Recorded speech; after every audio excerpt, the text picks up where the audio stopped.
औज़ुबिल्लाहिमिनश्शैतानिर्रजीम बिस्मिल्लाहिर्रहमानिर्रहीम।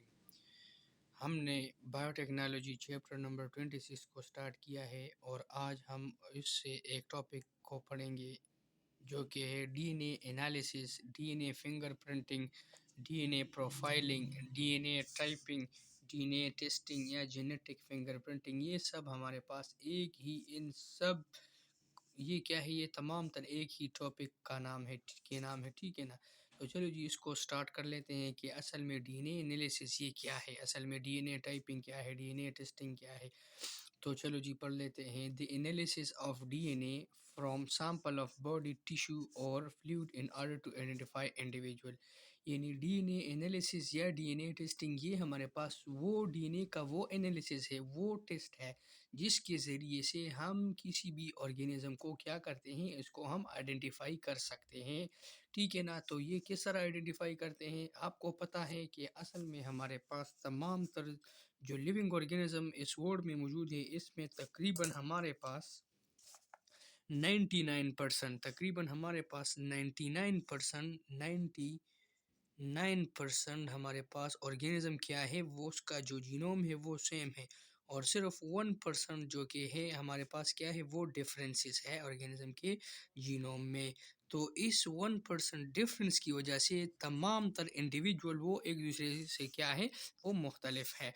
तो इसको आज हम पढ़ेंगे कि किस तरह हमारे पास एक इंडिविजुअल को हम आइडेंटिफाई करेंगे। तमाम तर ऑर्गेनिज्म का 99% जीनोम सेम है, लेकिन 1% डिफरेंस की वजह से हम एक ऑर्गेनिज्म को दूसरे से क्या करते हैं, उससे हम अलग मानते हैं, ठीक है ना। तो अभी हम क्या कर लेते हैं, तो डीएनए एनालिसिस असल में हमारे पास ये क्राइम, मुख्तलिफ़ किस्म के क्राइम जब हो जाते हैं कहीं पर, तो उसको आइडेंटिफाई करने के लिए हम डीएनए एनालिसिस करते हैं। वहाँ पर अगर हमें कोई सबूत मिल जाता है तो उसको हम क्या करते हैं, लेबॉरेटरी में लेते हैं।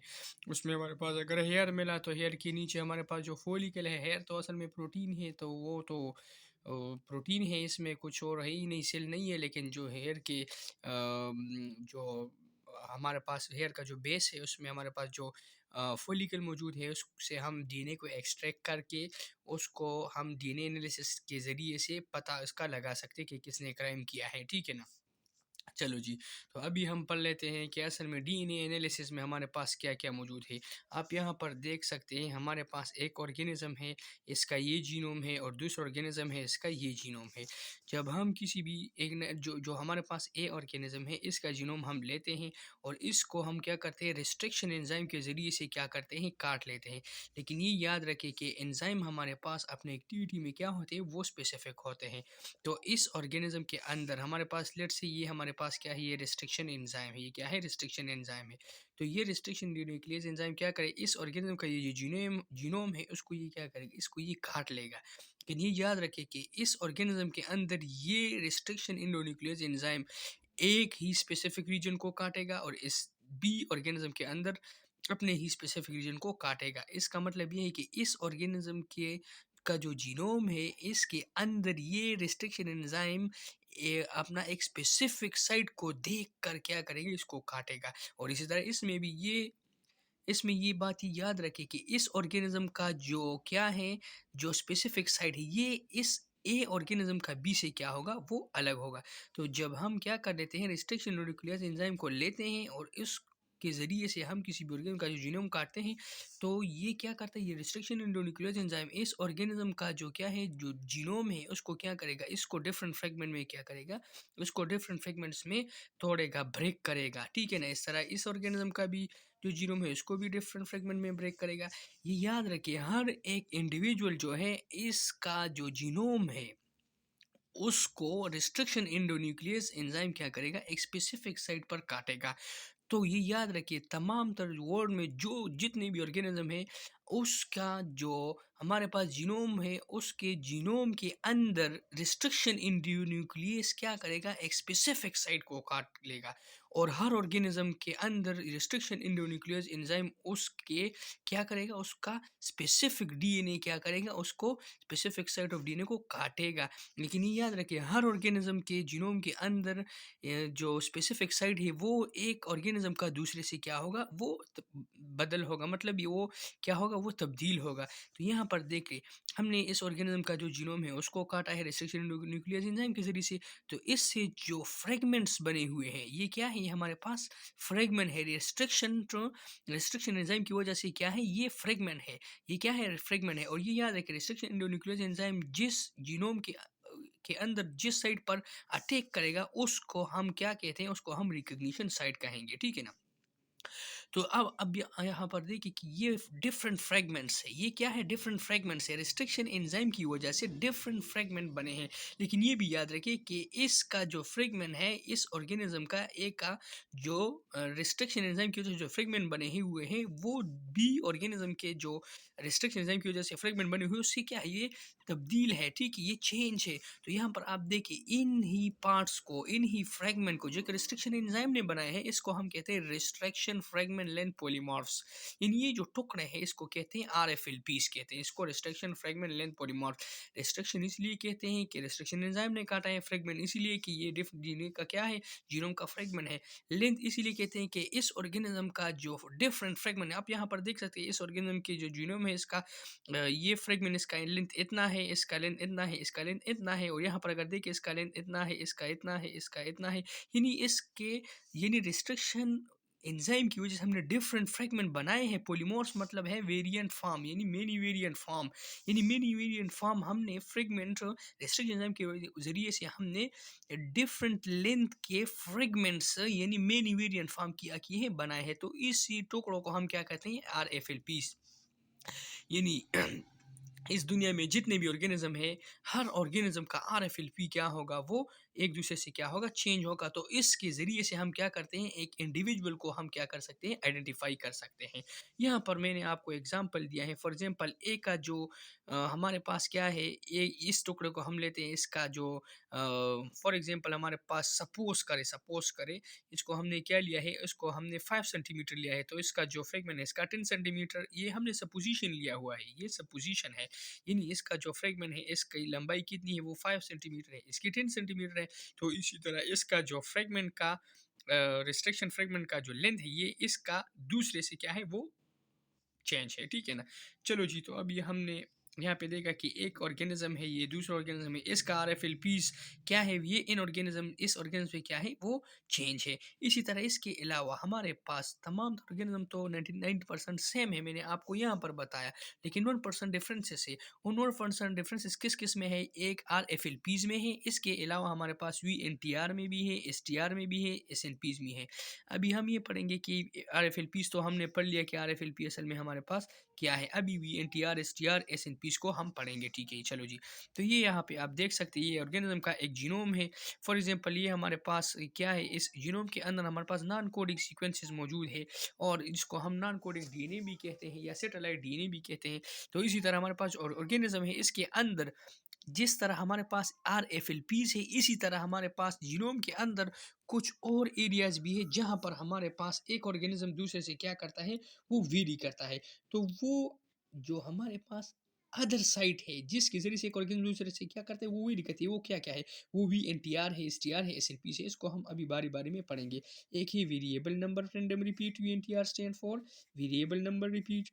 S T R stand for हमारे पास ये क्या है, सिंपल टेंडम रिपीट। और ये हमारे पास क्या है, ये सिंपल टेंडम रिपीट है। और एस एन पीस का मतलब है सिंगल न्यूक्लियोटाइड पॉलीमॉर्फ्स। इसको अभी हम बारी बारी में पढ़ेंगे, लेकिन सबसे पहले आप यहाँ पे इस टेंडम रिपीट को समझे। टेंडम रिपीट हमारे पास क्या है, तो टेंडम रिपीट असल में अगर आप देखें तो टेंडम रिपीट असल में हमारे पास रिपीटेड न्यूक्लियोटाइड सीक्वेंस है किसी भी ऑर्गेनिज्म के जीनोम में। और ये हमारे पास क्या है, 3 टाइप्स के हैं। एक को हम VNTR variable number tandem repeat, इसको हम मिनी सेटेलाइट भी कहते हैं। VNTR variable number tandem repeat. इसके अलावा हमारे पास एसटीआर है, एसटीआर का मनी है हमारे पास सिंपल टेंडम रिपीट। और एसएनपी है सिंगल न्यूक्लियोटाइड पॉलीमॉर्स।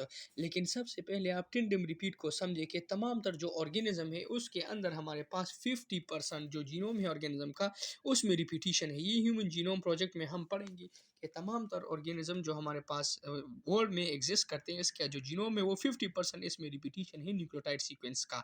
तो चलो जी, अभी हम पढ़ते हैं कि जो न्यूक्लियोटाइड का रिपीटेड न्यूक्लियोटाइड का क्या है सीक्वेंस है, उसको हम टेंडम रिपीट कहते हैं। तो अभी हमारे पास ऑर्गेनिज्म के अंदर हमारे पास 3 तरह के टेंडम रिपीट है। इसको हमने क्लासिफाई किया है कि टेंडम रिपीट को उसकी न्यूक्लियोटाइड बेस पेयर के बेस पर। तो VNTR क्या है? ये भी रिपीटेड न्यूक्लियोटाइड क्या है सीक्वेंस है, ये भी टेंडम रिपीट है, इसको हम मिनी सैटेलाइट भी कहते हैं। ये एंट्री टेस्ट के लिए इंपॉर्टेंट है, ठीक है। तो चलो जी, VNTR क्या है? VNTR हमारे पास वेरिएबल नंबर टेंडम रिपीट, इसके अंदर हमारे पास शर्त ये है कि जो ये वो रिपीटेड न्यूक्लियोटाइड सीक्वेंस है जहाँ पर हमारे पास जो न्यूक्लियोटाइड है उसके अंदर हमारे पास कम अज़ कम जो बेस पेयर है वो क्या है, वो फोर्सेस ज़्यादा होंगी। आप यहाँ पे देखिए ACG ये एक न्यूक्लियोटाइड का क्या है, ये भी एक VNTR है, यानी वेरिएबल नंबर टेंडम रिपीट है, और ये दूसरा है, ये दोनों सेम है। लेकिन यहाँ पर आप देखिए, यहाँ पर जो नंबर ऑफ न्यूक्लियोटाइड है, यहाँ पर जो नंबर ऑफ बेस पेयर है, ये 4 से ज़्यादा है। यानी VNTR के लिए शर्त है कि वो 4 बेस पेयर से क्या होगा, ये इंक्रीज होगा, ये ज़्यादा होगा। इसी तरह आप इसको भी देखिए, ये भी 4 से ज़्यादा है, ठीक है। और ये याद रखिए कि किसी भी ऑर्गेनिज्म के अंदर जो VNTR है वो कितने दफ़ा रिपीट होते हैं इसके जीनोम में, 10 से लेकर 1500 टाइम ये रिपीट होता है। फॉर एग्जांपल ये यहाँ पे एक जीनोम के एक हिस्से में हमारे पास ये क्या है, ये एक VNTR है, ये दूसरा है। तो इसी तरह हमारे पास 10 to 1500 टाइम रिपीट होता है, क्या रिपीट होता है, VNTR रिपीट होता है। इसके अलावा हमारे पास क्या है, STR है, माइक्रो सैटेलाइट, ये क्या है, ये भी टेंडम रिपीट है, ये भी टेंडम रिपीट है। लेकिन यहाँ पर क्राइटेरिया क्या है, शराइत क्या है, यहाँ पर हमारे पास जो न्यूक्लियोटाइड है इसके लिए लाजमी है कि इसके अंदर जो रिपीटेड न्यूक्लियोटाइड सीक्वेंस जो टेंडम रिपीट है, इसमें हमारे पास न्यूक्लियोटाइड 4 बेस पेयर से क्या होंगे, वो कम है। और इसी तरह आप यहाँ पे देखिए TAC यहाँ पर देखिए 1 2 3, ये 3 न्यूक्लियोटाइड है, तो ये तो 4 बेस पेयर से कम है। तो इसीलिए वो टेंडम रिपीट जिसके अंदर न्यूक्लियोटाइड सीक्वेंस 4 से कम, 4 बेस पेयर से क्या हो, कम हो, तो उसको हम STR कहेंगे, अगर ज़्यादा हो तो उसको VNTR कहेंगे। और ये हमारे पास 5 से लेकर 200 टाइम रिपीट होता है, ये TAC इसी तरह ये हमारे पास 5 से 200 टाइम ये रिपीट होता है। इसके अलावा SNP है, इसके अलावा हमारे पास SNP है। SNP क्या है, SNP हमारे पास ये भी सिंगल न्यूक्लियोटाइड पॉलीमॉर्फ, यानी ये हमारे पास एक ऑर्गेनिज्म है, एक ऑर्गेनिज्म है, इसके अंदर हमारे पास ये क्या है, इसका जीनोम के अंदर ये न्यूक्लियोटाइड सीक्वेंसेस है। इसी तरह हम यहाँ पर क्या करते हैं, इसी तरह हम यहाँ पर एक और दूसरा ऑर्गेनिज्म डालते हैं, यहाँ पर लिखते हैं, उसका नाम है B। तो ये हमारे पास इस B का न्यूक्लियोटाइड सीक्वेंस है, ये इस A का न्यूक्लियोटाइड सीक्वेंसेस है। तो ये भी हमारे पास क्या है, ये भी सिंगल न्यूक्लियोटाइड पॉलीमर्स। यहाँ पर आप देखिए कि इस ऑर्गेनिज्म के अंदर जो जीनोम है, इसका ऑर्गेनिज्म इस ऑर्गेनिज्म का जीनोम इसके अंदर क्या, इसके साथ क्या है, ये सेम है। मैंने आपको बताया 99% ऑर्गेनिज्म का जीनोम सेम है, लेकिन डिफरेंस कहाँ पे आया हुआ है, एक सिंगल न्यूक्लियोटाइड की वजह से आई हुई है। यहाँ पे देखिए, ये सिंगल न्यूक्लियोटाइड डिफरेंस, इसी को कहते हैं सिंगल न्यूक्लियोटाइड पॉलीमर्स। तो ये हमारे पास क्या है, मैंने आपको यहाँ पर यहाँ तक ये बताया कि तमाम तर ऑर्गेनिज्म जो है हमारे पास ये 99% सेम है, लेकिन 1% डिफरेंस है। वो क्या है, वो किस किस की वजह से है, वो असल में हमारे पास किस वजह से है, वो असल में हमारे पास RFLPs restriction endonuclease restriction fragment length polymorphs की वजह से एक ऑर्गेनिज्म दूसरे ऑर्गेनिज्म से क्या है, वो चेंज है। इसके अलावा हमारे पास क्या है, एक VNTR variable number tandem repeat की वजह से एक ऑर्गेनिज्म दूसरे से मुख्तलिफ है। सिंपल टेंडम रिपीट हमारे पास इसी वजह से एक ऑर्गेनिज्म दूसरे से मुख्तलिफ है। SNPs है हमारे पास जो सिंगल न्यूक्लियोटाइड पॉलीमर्स, इसी वजह से ऑर्गेनिज्म क्या है, वो एक दूसरे से क्या है, वो चेंज है। तो चलो जी, इसके बाद हम क्या पढ़ लेते हैं, इसके बाद हम क्या करते हैं, इसके बाद हम इसी DNA फिंगरप्रिंटिंग का जो प्रोसीजर है कि ये किस तरह होता है उसको स्टार्ट कर लेते हैं।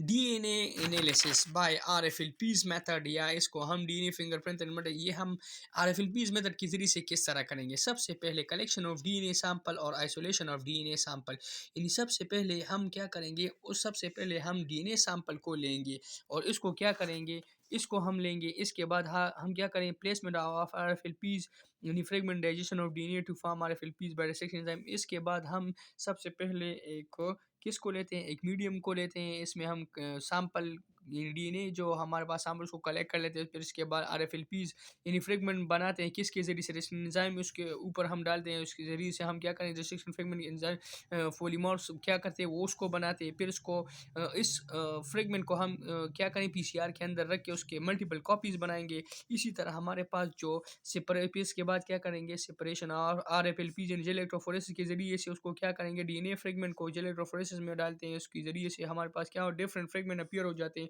फिर इसके बाद हम क्या कर लेंगे, फिर इसके बाद साउदर्न ब्लॉटिंग हम करेंगे, साउदर्न ब्लॉटिंग करेंगे। इस ये एडविन साउदर्नी एक साइंटिस्ट है, इसने ये टेक्निक को क्या किया है, इसको इजाद किया है। ये यहाँ पर साउदर्न ब्लॉटिंग क्या है, इसमें असल में हम क्या करते हैं, transfer of RFLPs to nylon membrane. इन ये असल पे हमारे पास क्या होता है, जो आरएफएलपीज हमारे पास बने हुए हैं रिस्ट्रिक्शन एंजाइम के जरिए से, इसके मल्टीपल कॉपीज भी हमने पीसीआर में बनाए हैं। अभी इसको हम जो इलेक्ट्रोफोरेसिस के जरिए से हमने इसको सेपरेट आउट भी किया है। अभी इसको हम क्या करेंगे, अभी इसको हम ट्रांसफर करें नायलॉन मेम्ब्रेन के ऊपर, यानी इसको हम क्या करेंगे, nylon membrane transfer of to nylon membrane, इसको हम नायलॉन मेम्ब्रेन पे ट्रांसफर कर देते हैं। और इसी तरह हम क्या करते हैं, प्रोब भी डालते हैं साथ साथ नाइनोल मेम्ब्रेन के ऊपर, ठीक है ना। हाइब्रिडाइजेशन इसी को हम क्या करते हैं, यहाँ पर हाइब्रिडाइजेशन कर देते हैं, ठीक है ना। तो अभी यहाँ पर क्या होता है, नाइनोल मेम्ब्रेन के ऊपर हमने इसको क्या किया, उसको हमने डाला हुआ है। अभी इसके अलावा एक्सेस जो प्रोब है उसको हम क्या कर लेंगे, वॉश करें। प्रोब क्या है, ये असल में हमारे पास radioactive radioactive labelled क्या है, डीएनए फ्रेगमेंट है, ठीक है ना। ये इसको हमने क्या किया है, इसको हमने इसके ऊपर इसलिए डाला है ताकि जब हम ऑटो रेडियोग्राफी करेंगे तो उस दौरान ये जो न्यूक्लियोटाइड का जो सर्टेन सीक्वेंसेस है प्रोब, ये क्या करेंगे, ये फ्लोरेसेंट प्रोड्यूस करें। इसी ज़रिए से हम क्या करेंगे, डिफरेंट फ्रेगमेंट की अरेंजमेंट को हम क्या करेंगे, उसको हम मालूम करेंगे।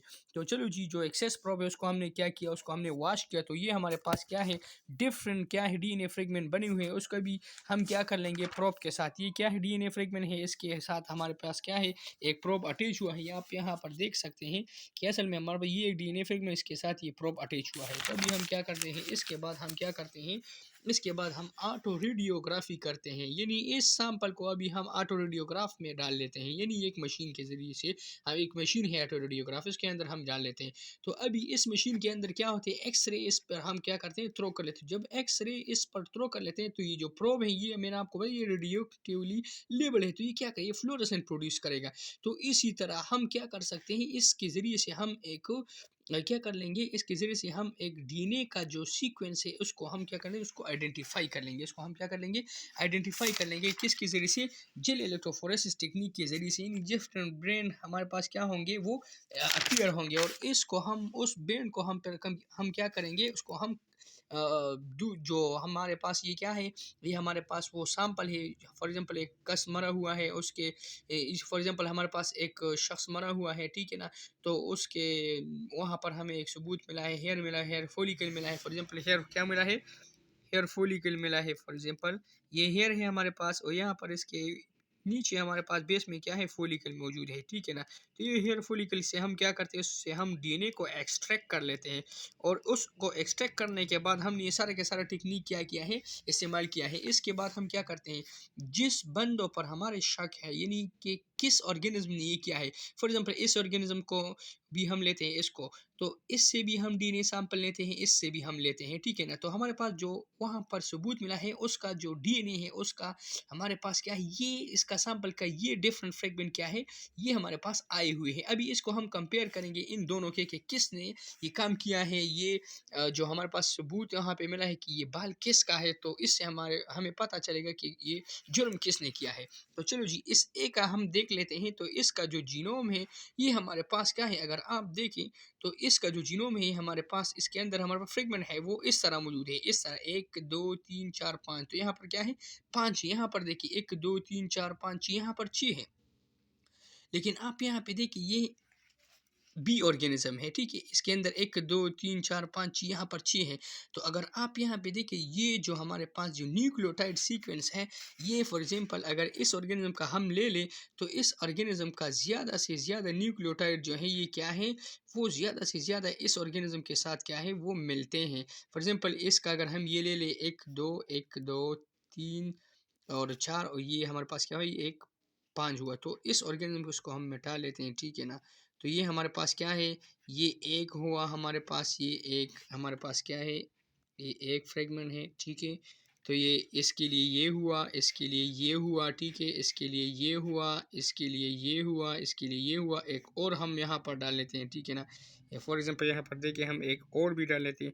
तो इस ऑर्गेनिज्म का जो हमारे पास सैंपल है, इसका जो सैंपल है ये बिल्कुल हमारे पास क्या है, ये हमारे पास फॉर एग्जांपल ये इस तरह है। तो ये इसका जो सैंपल है ये इससे क्या है, चेंज है। इस सी बी का अगर हम देखें तो ये भी चेंज है।